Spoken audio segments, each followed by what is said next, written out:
পাকরাও বাংলাদেশি অবৈধভাবে সীমান্ত পেরিয়ে ভারতে প্রবেশের অভিযোগ। বাংলাদেশি যুবককে গ্রেপ্তার জঙ্গিপুর থানার পুলিশের। ধৃতের নাম মজিদ শেখ। ধৃতের বাড়ি বাংলাদেশের চাপাই নবাবগঞ্জ জেলায়। গরু পাচারের জন্য বাংলাদেশ থেকে ভারতে প্রবেশ জেরায় শিকার ধৃত বাংলাদেশি মজিদ শেখের।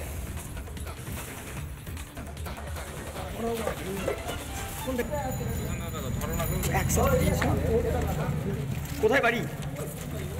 বাংলাদেশ। বাংলাদেশে কোথায় বাড়ি? রামনাথপুর। হ্যাঁ, রামনাথপুর। কিভাবে এলে? নদীতে হেলে নদীতে কিসের জন্য এসেছিলে? গরু পাচার। গরু পাচার করতে এসেছিলে? কারা ডেকেছিল? অবৈধভাবে সীমান্ত পেরিয়ে ভারতে প্রবেশের অভিযোগ আর বাংলাদেশি যুবককে গ্রেপ্তার জঙ্গিপুর থানার পুলিশের। ধৃতের নাম মজিদ শেখ। আর এই মজিদ শেখ ঠিক কি বলছে শোনাবো আপনাদের। কোথায় বাড়ি? বাংলাদেশ। বাংলাদেশে কোথায় বাড়ি? রামনাথপুর। হ্যাঁ, রামনাথপুর। কিভাবে এলে? নদীতে হেলে নদীতে কিসের জন্য এসেছিলে? গরু পাচার। গরু পাচার করতে এসেছিলে?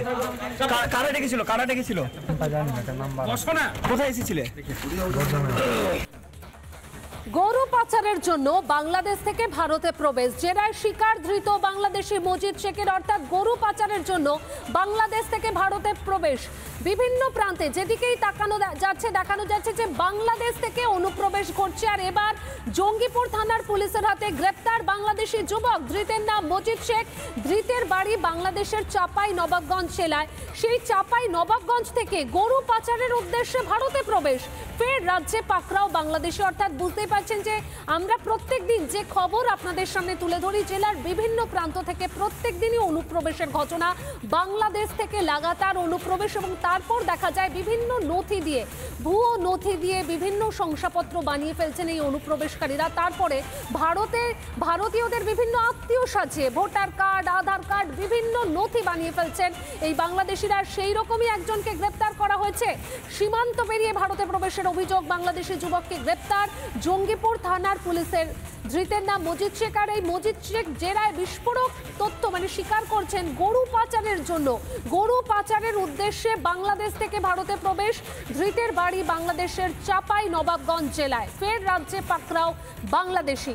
যে ছবি এই মুহূর্তে আমরা রাজ্যের বিভিন্ন প্রান্তে দেখতে পাচ্ছি, প্রায় প্রত্যেক দিনই ভোটার তালিকায় বাংলাদেশিদের নাম চলচল করছে। কোথাও আবার দেখা যাচ্ছে দিনের পর দিন তারা আমাদের এই দেশে বাস করে সেখানে রীতিমতন একদম বাড়ি কিনে ফেলছে। এমনকি যে চাকরি বা যে কাজ আমার আপনার জন্য বরাদ্দ। বিজেপি বিধায়ক শঙ্কর ঘোষ এই মুহূর্তে আমাদের সঙ্গে রয়েছেন। শঙ্করবাবু, গরু পাচারের জন্য বাংলাদেশ থেকে ভারতে প্রবেশ, সেই পাচারকারীকে গ্রেপ্তার করা হয়েছে, কি বলবেন? আমাদের রাজ্যের এই মুহূর্তে যে পরিস্থিতি, তাতে তো মনে হয় মাননীয় মুখ্যমন্ত্রী একটা বিশেষ ফ্রি পুরস্কার দেওয়া দরকার।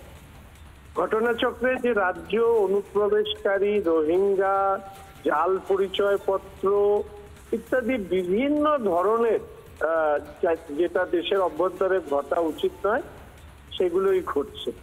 আর এই ধরনের অনুপ্রবেশকারীরা তারা দেশের অভ্যন্তরীণ নিরাপত্তার ক্ষেত্রে বিপদ, দেশের সাধারণ, সে আপনি জন্মসূত্রে হিন্দু বা মুসলিম যাই হন না কেন, তাদের পক্ষে বিপদ। ফলে এর বিরুদ্ধে সর্বাত্মক একটা পদক্ষেপ নেওয়া দরকার। আশা রাখি আজ নয় কাল কেন্দ্রের সরকারও এই বিষয়ে নিশ্চিতভাবে রাজ্য সরকারকে সতর্ক করবে এবং এই ধরনের ঘটনা বারবার ঘটছে কেন, বিএসএফ কে জমি দেওয়া হচ্ছে না কেন, এই প্রশ্নের উত্তর রাজ্যের সরকারের কাছ থেকেও নেওয়া দরকার। শঙ্করবাবু, এই যে অনুপ্রবেশের ঘটনা ঘটে এবং তারপরে আমরা দেখতে পাই যে শুধু অনুপ্রবেশ নয়, দেখা যায় যে তারা একদম রীতিমতন ভোটার তালিকায় নাম তুলে ফেলেছে, একদম এখানে ঘাঁটি গেড়ে বসে থাকছে। যে কথাটা আপনি বললেন যে আমাদের নিরাপত্তার জন্য তো একটা বড়সড় প্রশ্ন। এবং এক্ষেত্রে তো আরো সংযোজন করা উচিত যে তৃণমূল কংগ্রেসের জনপ্রতিনিধিরা তারাই মূলত এদেরকে বিভিন্ন ধরনের জাল পরিচয়পত্র দিয়ে এরা ভারতবর্ষের ভোটার নাগরিক হিসাবে তৈরি করছে। এবং মমতা ব্যানার্জি তিনি এদের ভোটার কার্ড, আধার কার্ড ইত্যাদি কার্ড এগুলো বানানোর ক্ষেত্রে তার দল সহযোগিতা করছে। ফলে এই কারণেও তো আরো বেশি করে আমাদের ভোটার তালিকায় সংশোধন হওয়া দরকার, এসআইআর দরকার, যাতে বোঝা যায়। বেশ, ধন্যবাদ আপনাকে। ফের রাজ্যে পাকড়াও বাংলাদেশি। কংগ্রেস নেতা অধীর রঞ্জন চৌধুরী ঠিক কি বলেছেন এই বিষয়ে শুনবো। এখানে যে বর্ডার, সেই বর্ডার তো পোরাস বর্ডার, মানে ভেদ্য বর্ডার, যেখানে সেখান দিয়ে যাওয়া যায়।